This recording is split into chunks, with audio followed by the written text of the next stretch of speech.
Stu here with Raid Shadow Legends to go over Khoronar, and we're going to do it without Mania, without the old ball and chain, just him alone. We're going to see how good he is by himself. We're going to run through Ice Golem, we're going to do Spiders 20 where he really shines. We're going to play some Arena as well, don't worry. We're going to see everything we can do with him, and I'll show you my gear at the end. So here he goes. His A2 does an AoE provoke and puts up block debuffs on himself and an increased defense of 60%. His A3, which he just did a minute ago, does pretty good damage. Both his A1 and his A3 are based off of his max HP. His A3 just does damage, and then it puts up a decreased attack. If there is already a decreased attack up, it will put up a decreased defense, but he will not do both. Somebody else has to apply the decreased attack, or he has to loop back around to his turn again. It's a 4-turn cooldown, by the way. So really, somebody needs to apply the decreased attack, so he applies the decreased defense up there. That's on his A3. Anyways, the best thing about him is that he provokes, and then whenever they attack him, he will always counterattack as long as you have an attack debuff up, a decreased defense debuff, or a slow speed up on that person. He will keep counterattacking. And his A1 is an AoE based off of his HP. All his moves are based off of his max HP. And his A1 has a 50% chance to lower their turn meter by 10%. So if he's counterattacking like this all the time, you see all this turn meter reduction? It's very, very nice. It's great in Arena. It's great everywhere else. Plus, since he's counterattacking, we have Provoke Artifact set on him of 30% chance to counterattack, plus 5 additional chance from Fearsome Presence in the Defense Mastery tree, so 35 total. Turn meter reduction, turn meter reduction. We're just hitting it all over the place. You're going to see on Spiders that he drops the turn meter of the Spider Boss by a tremendous amount. He just keeps counterattacking because the Spiderlings are hitting him. Yes, he's hitting everybody. He gets it. There's a Provoke again. He gets a chance to put up the Provoke with his Artifact set, and then he can do a Provoke on his own on a 3-turn cooldown. So he's got this guy's got a lot. He's got 2 passives. If he kills anybody as well, he'll put increased defense on your whole entire team for 2 turns. That's if he gets the killing blow. So that's one of his passives. The other passive that we just talked about is that if he's hit, he will always counterattack if they have a decreased attack, decreased defense, or slow speed on them. So that's easy enough to get, right? He already does decreased attack on his A3. So he can have it up himself. Then we've got Stagnite or whatever else you're going to come in there to give the other, to fill it in, to give those debuffs up again like he's doing right now, right? So Stagnite has it up. We're able to make it through here. I mean, look at the team. Sure, my guys are geared well, of course, but they're still pretty fragile. I would not be able to bring this team in by itself without a doubt. I'd have to bring in Arbiter or somebody else to bring them back to life. The only healer we have here is Apothecary. None of these other people have lifesteal gear on or any way to get back life. So we've made it all the way through Ice Golem, taking hits, dropping turn meter enough that we don't take that much damage. We got the decreased attack up. That's great. We need that. He can do it himself if you didn't have anybody else. And we came through here and beat it down. 2 minutes, 47 seconds. Not bad. All right, let's go into Spiders 20 and see what we can do. I think this is where I like him the best, along with Arena. He's fun in Arena too. So there we go. We got the Provoke. A2, 3-turn cooldown, 100% chance to provoke. We got the block debuffs up, so we can't take any of those poisons. We got the increased defense up. So now he's just going to go ham. Spiderlings are going to attack him, and we're going to drop turn meter.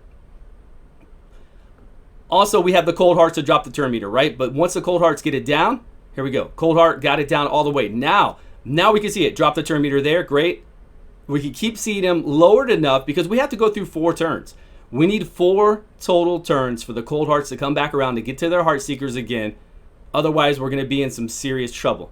But he's lowering the turn meter of everybody. So that means it's taking longer for the Spiderlings to attack you. It's taking longer for the Spider Boss to attack you. It's pretty fun. And for a champion like this, I mean, look, my team's not taking any damage, right? He's got the Provoke Artifact set on him, so they just keep getting re-provoked because he's a counter, like every time, boom. Boom. And then at 3 turns, he's going to provoke them anyways. So if any do slip through, which we haven't seen any slip through yet because he just keeps doing it, right? And if he's not doing that, he's killing them. And then we're all getting increased defense. My whole team just got increased defense now. There he goes. Back through it.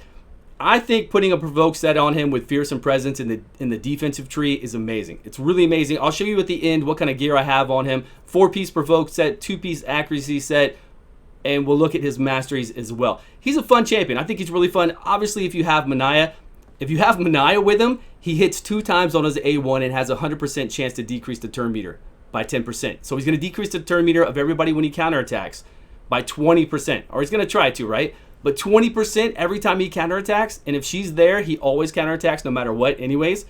When she's there, he becomes a totally different beast, right? He's really cool the way he is right now, but when she comes into the picture, if she's on the team in arena or anywhere else, if he gets hit, he's counterattacking.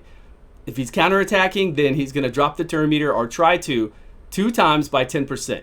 That's huge. Very, very big. If you're lucky enough to get a provoke up and you have provoke set on him or a stun set or something like that, whatever you want to do, I prefer the provoke. Then he's just going to keep doing it over and over, especially with provoke. If you reapply that provoke, they're going to come hit him and they're doing their A1. It's going to be really good. I kind of just threw him in here. If you saw, we had Kantra in here earlier as the person doing our damage. So it's kind of a slow run, I guess, but it's controlled.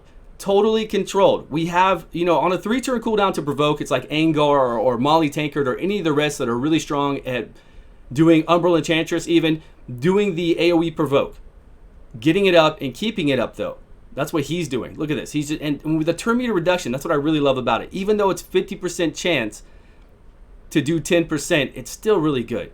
Very good. If you had Mania in here, it'd be nuts. I'm sure you've seen videos of Khoronar and Mania just two-manning everything. Just going through just the 2 of them, especially to make it to the boss. I don't know how well they do on the boss, but I'm sure they do fine. Just be a long fight, but to get there, no problem. But even with him, I mean, look at this. We're there. He's giving you coverage. So if you were lucky enough to pull this champion on your account and you don't have a really robust account, if you're not doing speed runs and you need somebody to get you through content, then use this guy. Use this guy to get Arbiter. Use this to make sure you get done with all your spider runs. And then have fun with him in arena. Have fun with him in 12's arena. Have fun with him in regular arena.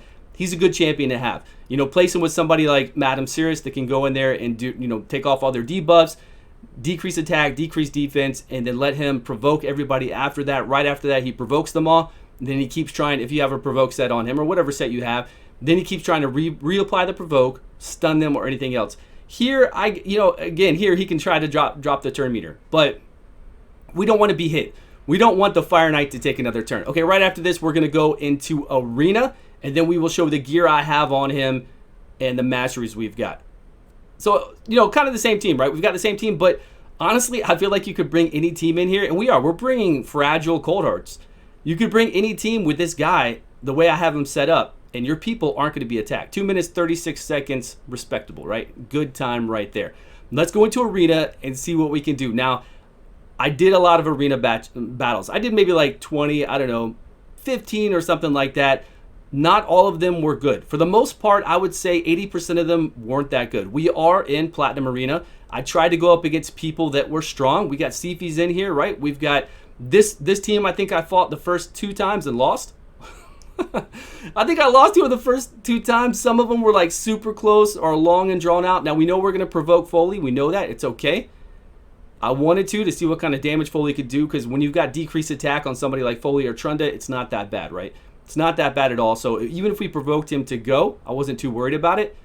They're all coming out. We got provokes on all of them. We're trying to reapply the provoke, and we're just killing, right? We just killed Foley.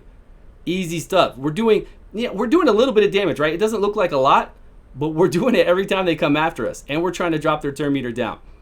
Now, unfortunately, my guy's accuracy isn't super. I didn't set him up for arena to be super high accuracy, so he's only got, I don't know, 280 accuracy.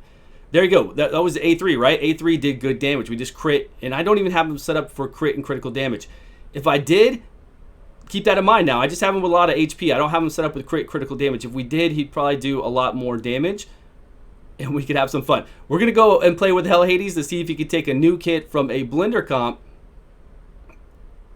see how strong he is. Because I think we have it around 80,000 HP, not really high defense, but I just wanted to see what he would do. Like, would he survive and then try to counterattack? I mean, they wouldn't have anything if we had Mania here, but still. We'll try it. Let's just see what happens. Hell Hades, I'm coming after you, buddy. Let's see what happens. And 20% additional damage with Longhorn, bringing them in, and we're dead. So he couldn't take it. I saw like a 40 and a 30 hit on him, and something to 40,000, 30,000. I mean, there were multiple hits on him at crazy damage. Nothing you can do about that. The damage that people do in arena is pretty nuts.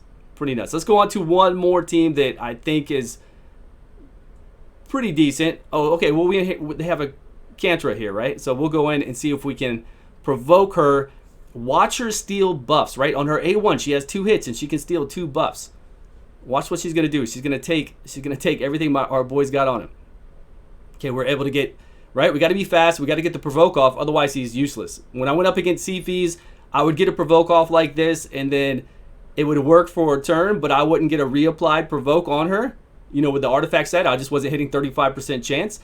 And she would just put up her block debuffs, increase speed, increase defense, everything else, and then we were done. Sure, he can still do A1 and has a chance to 50% chance to lower the turn meter. I really wish that was a 100% chance to lower the turn meter by 10% without having Mania to be there, and just with her there, it hits 2 times. Because really, he changes so much. We got a provoke and a provoke on that one. He changes so much when she's around. I feel like it would not break him. There you go, the big hit, right? The A3, the big hit he can do. It decreases attack. If there's a decreased attack up, it will also decrease defense. Boom, boom, there we go. And he got a kill. I'm sure he got a kill in here because we got to increase defense up on all our people. So he killed somebody. He got the killing blow, and then we're left with her. All right, let's go check out what he has on him and how I built him. So here's the taunting set. You can see 30%. Then we do have a 2-piece accuracy set of plus 40 on here to give us a little bit more accuracy. We've got this, you know, I've got HP, HP, and speed along with HP, HP, and accuracy on him. Very good speed on that. I wish I had that kind of speed on my Arbiter or something like that. 90,000, really low defense, that's fine. We've got good speed on, right? 234 speed, that helped out in arena. We actually do have some crit on him. That's good.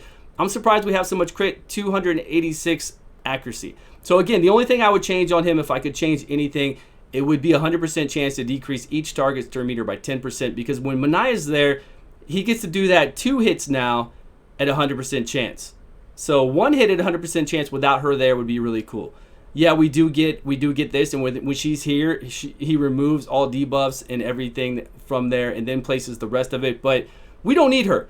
We don't need her around. Counterattacks all the time when she's there. That's okay. We can get a decreased defense, attack, and all this up all the time. Not a problem. Not necessary to have her there. The real thing about having her there is the decrease of the turn meter, but they could help that out a bit. Would not be broken at all. So let's look at his masteries, what we have here. Take less damage if we're critically hit by 8%. Then we've got, you know, remove debuffs along with a chance to counterattack if they do damage to us. Chance to counterattack if one of our allies gets any of these debuffs. And then we've got the 5% additional to stun, sleep, fear, freeze, and provoke is what we're doing with the provoke set. And it does work with the provoke set. And then here I went for Evil Eye because I always like to. And then we went to, you know, try to lower our turn meter and then to extend the debuffs. He does the debuffs of decrease attack and decrease defense, along with a little bit of accuracy, additional accuracy. And then right here we get a turn meter if any of the debuffs cast by this champion is removed. These seem to work out pretty well for him. I had a good time. I think he's a fun champion to get you to bosses, and I think he works really well in Spiders 20. So you guys let me know how you feel about him if you got him this last weekend. Thanks so much for watching. Have a wonderful day, and I will see you guys all in a video soon.